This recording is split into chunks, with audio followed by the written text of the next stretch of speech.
Hey, tout le monde, j'espère que vous allez bien. Donc aujourd'hui, petite vidéo, vous avez vu le titre sur comment canaliser pour pouvoir donc avoir des connexions avec le monde invisible. Donc naturellement, je fais une formation sur les canalisations. Vous pouvez aller sur mon site, je forme pour la canalisation. Et donc là, c'est une des premières vidéos que je vais faire où je vais vous expliquer rapidement, sommairement, pas mettre toute la formation, c'est normal, sur la manière de canaliser, comment il faut canaliser donc le monde invisible. Donc, quand je parle du monde invisible, c'est bien sûr les guides spirituels, c'est les défunts, ceux qui sont partis de l'autre côté, votre guide, etc. Donc bien sûr, c'est une première partie là que je vais faire, je vais vous parler de méditation et comment se mettre en mode alpha et theta. Première, donc, on va dire, volet de l'apprentissage, donc de la canalisation, c'est savoir méditer, savoir se centrer et surtout savoir faire, être dans le non mental, donc être en monde alpha et theta. Et je vais vous expliquer ça, bien évidemment. Commentez la vidéo, partagez la vidéo, abonnez-vous à ma chaîne si ce n'est pas déjà fait. Yes! En activant la cloche de notification pour être au courant des prochaines vidéos. L'abonnement, c'est ici, il suffit juste de s'appuyer pour s'abonner. Et bien évidemment, le petit pouce en haut. Ça fait toujours plaisir. Allez, on perd pas de temps, on y va. Intro.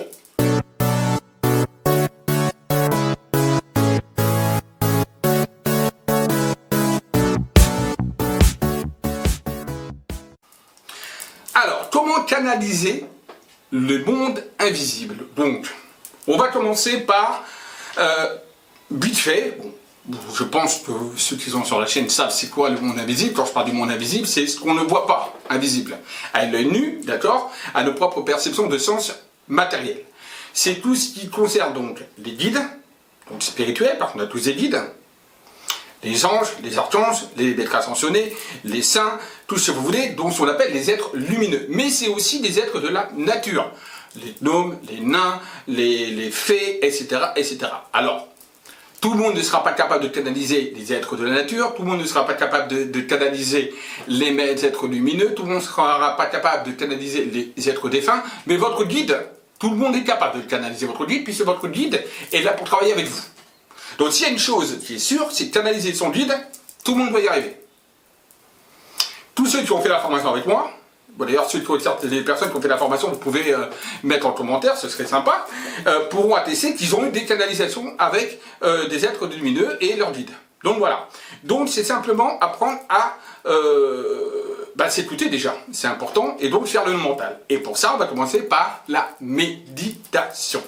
Alors il y a une méditation propre que je ne montrerai pas ici, qui est la méditation que j'enseigne dans la formation, évidemment, mais pour pouvoir commencer une lecture psychique, ce que j'appelle une lecture psychique, ça peut être soit en voyance, soit en médiumnité, d'accord, canalisation.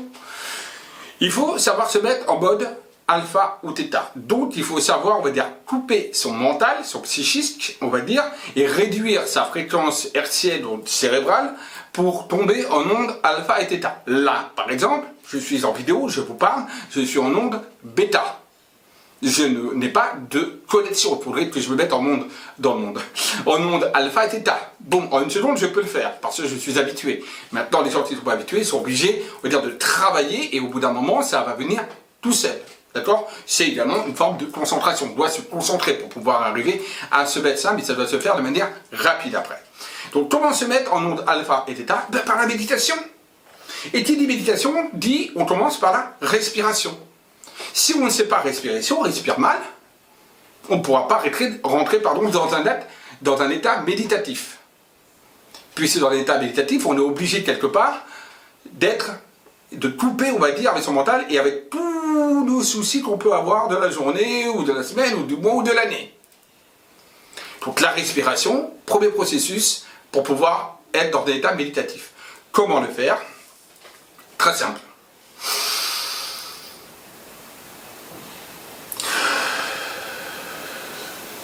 Voilà. On inspire bien fort. On fait 1, 2, 3. On bloque un peu sa respiration. Et 1, 2, 3, on relâche. On fait ça 3 fois, 3, 4, 5 fois. Pas plus. Parce qu'après, on pourrait se faire une auto-ventilation, une surventilation. D'accord? Donc, vous pouvez faire en même temps que moi. Vous allez voir que tout de suite, ça va vous amener dans un certain calme. Donc,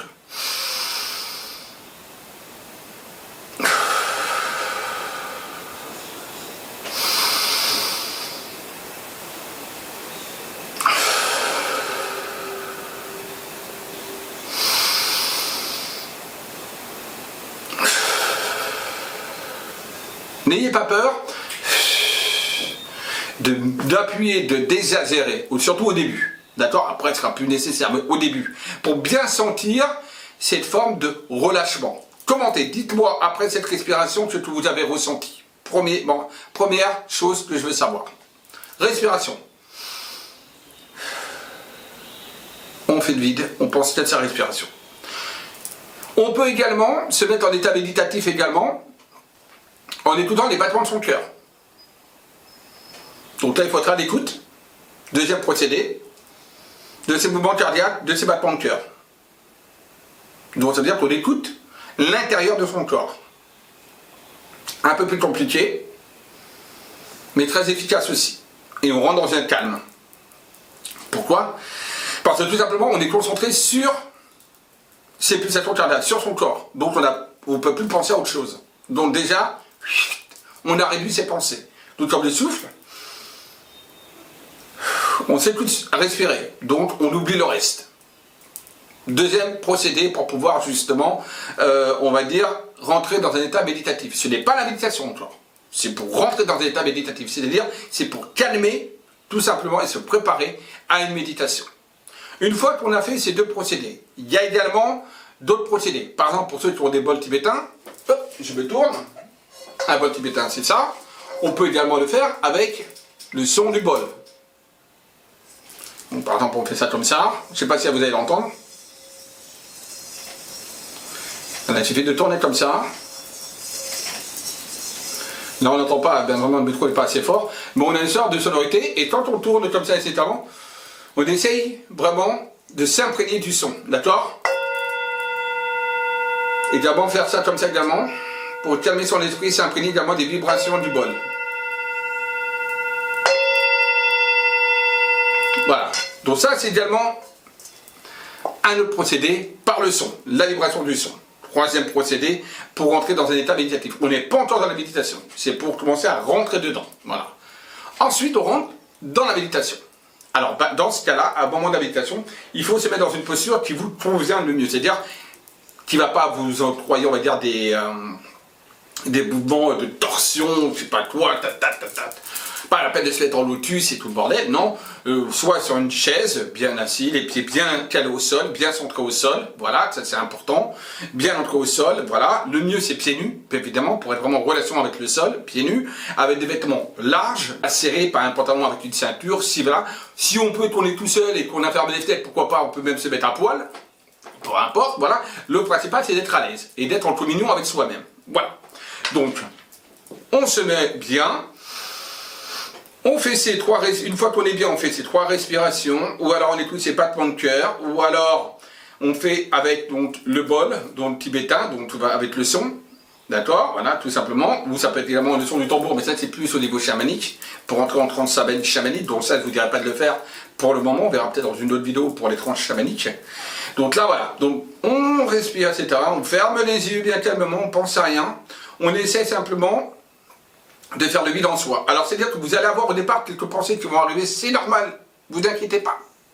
Il faut juste les laisser passer. Il ne faut pas essayer de les bloquer. Non, au contraire. Laissez-les arriver et laissez-les passer. Et au bout d'un moment, au bout de 5 minutes, vous n'aurez aucune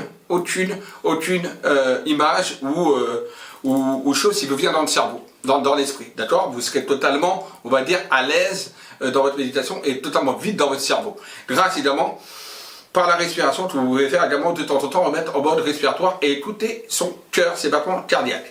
Donc très vite, au bout de 5 minutes, normalement, vous allez voir que vous allez réussir à faire le vide dans votre cerveau et là, vous serez dans un état méditatif. Au moment, tant que vous n'arrivez pas le vide dans votre cerveau, vous n'êtes pas dans un état méditatif total, vous n'êtes pas rentré dans la méditation. Une fois que vous êtes rentré dans la méditation, il n'y a plus rien d'autre que l'écoute intérieure qui sera important. Et dès ce moment-là, on fait 10 minutes, pas la peine de faire 1 minute, 1 heure, 2 heures, 3 heures. Vous n'êtes pas des yogis, hein, d'accord? Il suffit de faire, une fois que vous êtes rentré vraiment dans l'état méditatif, 10 minutes, 15 minutes est largement suffisant pour commencer, d'accord? Après, vous pouvez faire 30 minutes maximum, voire 1 heure, mais ça sert un peu trop à rien. Ça sert à rien. 30 minutes de bonne méditation, c'est très bien. Mieux vaut faire 15-20 minutes 2 fois par jour, ou 1 fois tous les jours, que 1 fois 4 heures, 1 fois toutes les 36 mois. Vous voyez ce que je veux dire? Il faut quelque chose de régulier mais court. C'est toujours mieux. Voilà.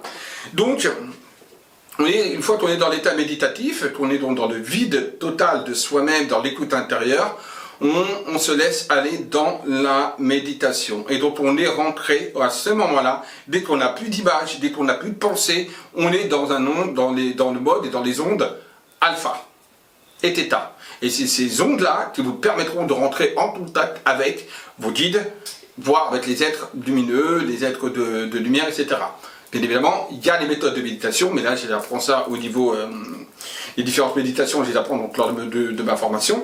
Mais c'est déjà un premier, on va dire, pas vers la canalisation, vers le monde invisible. Donc déjà, méditation, faire le vide en soi. Voilà. Ensuite, on revient à soi, tout doucement, pas peine de... Non, on revient en soi, tranquillement, on émerge, on boit un petit verre d'eau, et on a fini, on va dire, la session de méditation. Ceci est une première chose, d'accord? Méditation, respiration. Après, il y a l'ancrage et le centrage. Mais ça, on en reparlera dans une autre vidéo que je ferai plus tard, d'accord? Qui est un deuxième, qui est également important, puisque si on n'est pas centré et ancré, on ne pourra pas véritablement avoir de bonnes informations et de bonnes connexions, d'accord? Voilà. Donc, il y a le centrage également, il y a l'ancrage, donc centrage et l'ancrage, deux choses différentes, d'accord? Ensuite, on a ce qu'on appelle également...